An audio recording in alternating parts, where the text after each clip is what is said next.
Jewish tradition has a lot to say about how we conserve and engage with the environment. And most of Jewish wisdom hinges on a piece from Deuteronomy 20, and I'll read to you that piece now. When you besiege a city for many days to wage war against it and to seize it, do not destroy its trees by swinging an axe against them, for from it you will eat, and you shall not cut it down. Is then the tree of the field a man, that it should not enter the siege before you? So the word for do not destroy here, it says lo tashchit. So the mitzvah is called bal tashchit, and it deals with environmentalism. Now, this is where the basic ethical principle comes from. The sages then do what's called a kal v'chomer, which means that if you're not able to cut down a tree in a time of war, certainly you shouldn't be able to cut down trees in times of peace. Because you would think that in a time of war you have to do what you have to do in order to wage war. But even at that point, if even then you have to take care of the environment and the surroundings, even in your enemy's territory, all the more so you should take care of the environment in your own territory and in times of peace. So we were able to be really thoughtful about that because of these panels that allow us to reduce the weight that we're putting on the electrical grid, allows us to contribute to energy production, and to use our commercial roof, which has a lot of real estate up there, to have a lot of panels such that our impact is reduced. When we say hamotzi, which I'm going to lead us in momentarily, we acknowledge God as the one who brings forth bread from the earth. Hamotzi lechem min haaretz. These things that come from the earth are ours for manipulation, in use in thoughtful and good ways. And today is a day of acknowledging us using creatively something that God has given us, the sun, to help power this community, empower the good deeds, the mitzvot, and the prayers and the goodness and community that come out of this building. My name's Rob Warren, and I do own Impact Solar. And these are actually the benefits taken from the EPA website of what this system will produce. And, you know, it might be a little bit small, but just to give you an example, the carbon sequestered from over 1,200 trees over a 10-year span is what this system will, it will stop that amount of carbon from entering the atmosphere. So it's a significant portion, and it's cool to see that.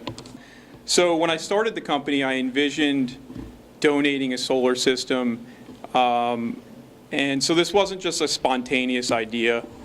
And Sam and Dan can attest when I brought them onto the team that was something that was important to me, to be able to donate a system and possibly do this more than once, possibly every year, if things work out.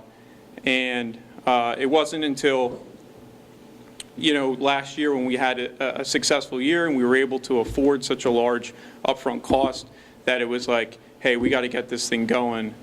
And so we met with a couple synagogues, and there were two things that really stood out about CBT as being the right fit. And of course, one of them being the fact that there's two large roofs facing south.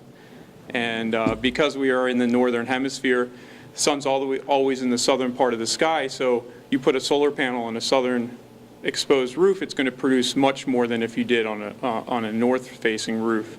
So that was a big factor. They had a lot of room to work with, and it was facing south. The second reason was Rabbi Nathan.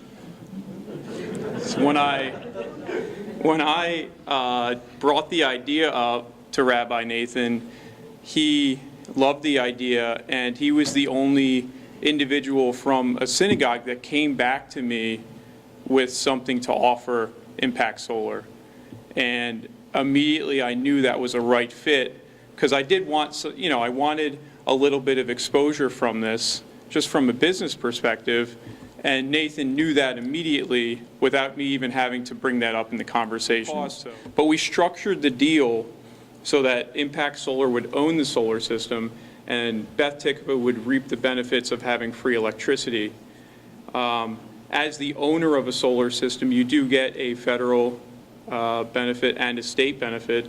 The state of New Jersey is very, they incentivize solar. They're one of the top 5 states in giving money back so that you can get the fastest return on investment. And so I thought a round number, well, it had to work out financially, but I thought a round number of about $1,000 worth of electricity a month would be something that's significant. How do you say no to this, especially if there's no cost to it, and I would be taking care of any repairs for the first 15 years. So that was my idea, and when I looked at their roof, I take measurements, shading shots, and all this stuff, and I figured out that there needed to be 194 panels to produce about $1,000 worth of electricity on average per month. Of course, in the wintertime, it's going to be less. In the summertime, it's going to be more. So 194 panels are on the roof today. And this portion right here is the congregation, which is where we're in right now. And I was able to fit 132 panels in that spot. That is oriented a little bit better than the other, but I also wanted to make it a little bit more, I thought aesthetics should play a factor in it as well. I could have put panels over here, but there was vent pipes all over, and then it kind of would look scattered. I didn't like the idea of people walking into the congregation and seeing a scattered solar system. I don't think that would have been as nice. So I put 132 on the top there so it could be a clean array, and then the remaining 62 are on the east building roof, over on the side. There's, speaking about aesthetics, there's one thing that I do no matter what solar system I'm building is I always try to run the conduit inside the building for multiple reasons. I think running conduit on a roof does not look good, and I think it will last longer. If you put anything inside, common sense says it will probably last longer than it being exposed outside. So we actually were able to run no conduit on the building, so that also gives it a better look. And me and my guys spent a good couple hours doing parkour in the attic, running 400 feet of cable to get it into the electric room back there. So that's kind of how the solar system, the panels, all make it into the electric room there, is we were running wiring in the attic. So over the next 20 years, the synagogue would have spent almost $600,000 on electricity. So the about 200 panel system we donated is going to offset about 50% of that. So they're going to see savings of $290,000 over the next 20 years. So that's about, so in the beginning it's going to be about $1,000 per month, and the utility companies increase their prices by about 2.3% each year. So it's about $1,400 per month over the next 20 years if you average everything out, which is huge savings. So how does this work for homeowners? So there's a lot of banks in this space, and they make it very easy for homeowners to go solar, utilizing the 30% federal tax credit and the SRECs, which I'll get into. So we only offer a purchase option because it's the best way to go solar. If you lease a system, you're giving away all of the financial gains that you would have then received if you had purchased it. So the goal is to offset 100% of a homeowner's utility bill. So your utility bill will go to zero, and the only thing that will be on your utility bill is a customer charge. So it depends on where you live. It's between $2 and $5. So if you want to think of that as your connection fee, because you're still connected to the grid, so that will still be on your bill, but you'll no longer buy electricity from the utility company. So you receive a 30% federal tax credit.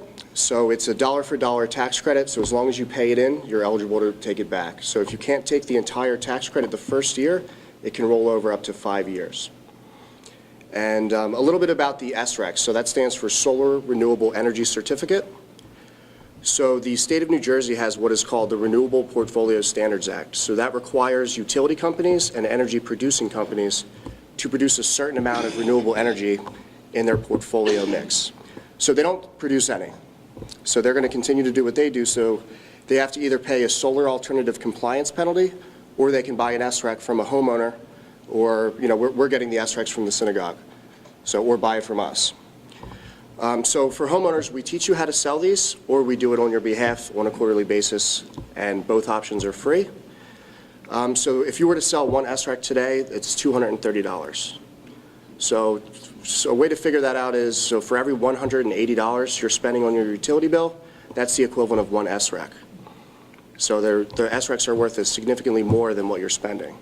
So it would put you in a cash flow positive situation. So you get these SRECs for 15 years, and then the program goes away, and the value of the SRECs is going to go down throughout time. So it's scheduled out. What is scheduled out is the solar alternative compliance penalty, which they don't pay because they buy SRECs instead. So the SRECs will dictate what the penalty price is. So it goes down over time, but it's a ton of money over the course of the life. The average savings that this year that I'm seeing is about $45,000 over 25 years. So it's a huge, huge chunk of savings. So the panels come with a 25-year warranty, and the inverter system comes with a 20-year warranty. Rob had also mentioned that we put a 10-year workmanship warranty on the system itself. So if anything breaks on a system over the first 10 years, there's no parts and there's no labor costs. It's free. And we guarantee 95% production in the first year. So if we don't meet the production targets that we're presenting to you, we'll pay you the difference of what you would have paid to the utility company. And that's it.